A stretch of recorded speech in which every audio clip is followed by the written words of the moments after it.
conviction rate আমাৰ বাঢ়িব আৰম্ভ কৰিছে আৰু অহা 6 মাহৰ ভিতৰত পেছাদাৰী অধিবক্তা যি নেকি পিপি এপিপিৰ ধাৰণাটো বদলি হৈ যাব চৰকাৰী অধিবক্তাসমূহ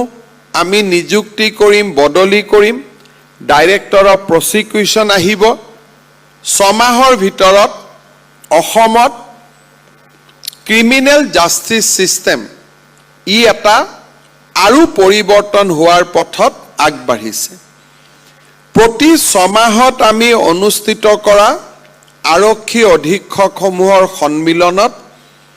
বহু খুঁটিনাটি কথা আলোচনা হোৱাৰ পিছত আজি আমি আৰক্ষীৰ ক্ষেত্ৰত জনসাধাৰণৰ অভাৱ অভিযোগো দ্ৰুত গতিত হ্ৰাস পোৱাটো আমি দেখা